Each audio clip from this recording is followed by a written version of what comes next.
국세청 유튜브 구독자 여러분 안녕하십니까? MC 김교준입니다. 그리고 제 옆에는 세한남 이도원입니다. 타이밍 좋았습니다. 나날이 방송 실력이 늘고 있는 우리 이도원 수석관. 저희가 이제 특별 세액공제를 다루기 시작했습니다. 네. 특별 세액공제 4가지 항목이 있다고 이제 말씀을 드렸고 그 중에 두 번째 항목입니다. 그렇습니다. 바로 의료비 세액공제입니다. 바로 요건부터 갈까요? 근로소득자가 지출한 그런 근로자 본인 또는 기본공제 대상자를 위해서 지출한 의료비에 대해서 적용되는 그런 세액공제 항목입니다. 네. 총 금액의 3%를 초과하는 부분에 이 15%를 세액공제 받을 수 있고요. 네. 그 금액 중에서 난임 시술비가 있다면 20%를 세액공제 받을 수 있습니다.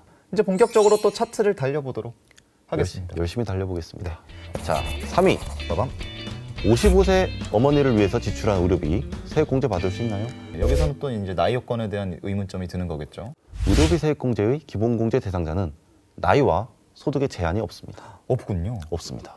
아까 이제 질문을 봤을 때 55세 어머니니까 기본공제에서는 나이 요건이 안 되잖아요. 그렇죠. 대신 의료비 같은 경우에는 받을 수 있다는 거죠. 그렇습니다. 55세 어머니의 경우에는 비록 기본공제는 받지 못한다 하더라도 이 55세 어머니를 위해서 지출한 의료비는 세액공제를 받을 수가 있는 것이죠. 네. 기본공제는 제가 아니라 저의 형제 자매가 받고 있다면 의료비에 대한 세액공제만 따로 떼서 제가 받을 수 있느냐 이런 게 궁금할 수 있을 것 같아요. 잘 짚어주셨습니다.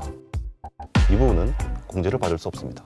다른 거주자의 기본공제 대상자에 해당되는 그런 부양가족을 위해서 지출한 금액은 공제 대상에 해당되지 않습니다. 이게 대망의 3위였습니다. 3위. 2위 알아봐야죠. 네. 2위. 빠밤. 실손의료보험금으로 보전받은 금액도 세액공제에 받을 수 있나요?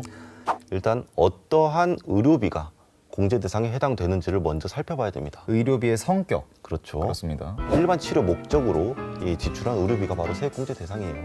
그 의료법에 따른 그런 의료기관에 지출한 의료비라든가 네. 아니면 약사법에 따른 의약품을 구입한 그런 비용이 바로 여기에 포함이 되는 것이죠. 그렇다면 한약도 포함이 됩니까? 이렇게 한약도 다 포함이 되는 것이고요. 그리고 이제 장애인 보장부, 그다음 의사 처방에 따라서 의료 기구가 필요해가지고 구입하거나 또 임차한 비용, 네. 이것도 다 포함이 됩니다. 이렇게 시력 보정용 안경 그리고 콘택트 렌즈도 해당이 됩니다. 제 지인이 안경을 맞추다가 안경을 맞춘대요. 그래서 막 얘기하다가 안경은 따로 공제돼라는 말을 제가 해버린 거예요. 그래서 엄청 웃더라고요. 국세청 하더니 이제 세금만 보이냐고. 이외에도 건강진단비를 본인이 지출했다던가 네. 아니면 스케일링비, 그 다음에 또 안경 쓰기 귀찮아가지고 라식 수술비라든가 네. 기타 치료 목적으로 할 수도 있겠지만요. 자, 이런 부분도 다 포함이 되고요. 이 산후조리비가 바로 이슈가 되는데 네. 2019년부터는 세액공제를 받을 수 있습니다. 병원에서 하는 것 같긴 한데 세액공제가 안 되는 항목들이 있지 않겠습니까? 물론입니다. 네. 자, 미용 목적, 그냥 치료 목적이 아닌 미용 목적으로 성형수술 했다던가 네. 그 다음에 이제 치료 목적이라 하더라도 해외 의료기관에 지출한 그런 의료비도 해당되지 않습니다. 그렇습니다. 그리고 이제 실손 관련된 저도 보험금을 타본 적이 있어요. 그래요? 제가 좀 아팠던 적이 있어가지고. 이 지출한 그런 의료비에 대해서 이미 보전을 받았지 않습니까? 네. 그렇기 때문에 본인이 지출한 것으로 보지 않게 되는 것이죠. 기본적으로는 이렇게 실손 보험비로 보전받은 의료비 지출액은 기본적으로 공제가 안 된다. 그것보다 더 첨예한, 더 많은 질문을 일으킨 대망의 1위가 있다는 소리 아니겠습니까? 대망의 1위가 있죠. 네. 대망의 1위. 마밤. 의료비 몰아주기. 근데 실제로 전화도 굉장히 많이 받는 그러한 내용이긴 합니다. 의료비 상담이 많이 몰아주기. 들어오는 내용인 거죠. 그렇습니다. 네. 일단은요, 이 맞벌이 부부의 경우에 배우자가 지출한 의료비를 내가 다 몰아서 받을 수 있느냐라는 질문이 상당히 많아요. 네. 결론, 공제를 받을 수 없습니다. 근로자 본인이 지출한 경우에 한해서만 세액공제가 되기 때문에 배우자가 지출한 의료비는 세액공제를 받을 수가 없습니다. 이제 그렇죠. 부모님이 직접 지출을 한 경우에는 공제를 받을 수 있는 건가요? 당연히 근로자 본인이 지출하지 않았기 때문에 세액공제를 받을 수가 없는데요. 네. 여긴 에피소드가 좀 있어요. 어떤 에피소드가 있습니까? 우리 어머니가 네. 병원에 가면 이제 제가 병원비를 준다고 해요. 네. 거부를 하십니다. 짐이 된다고. 네. 나는 그게 아닌데 세액공제를 받으려고. 동성이몽이었군요. 이제 형제 자매와 함께 의료비를 나눠서 지출했습니다.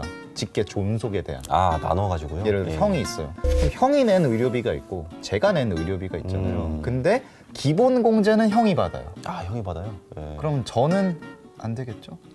아니죠. 참 서운하다.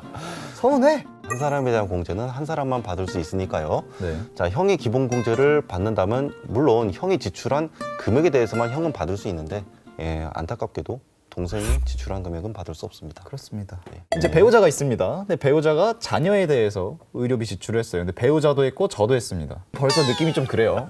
쎄합니다. 근데 기본 공제는 직계 이제 비속에 대한 기본 공제는 배우자가 받고 있어요. 예. 저는 안 되는 거죠?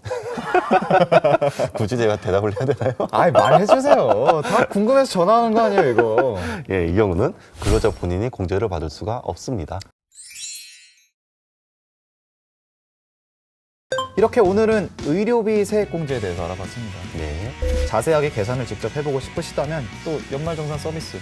예, 미리 보기 서비스. 네, 그렇습니다.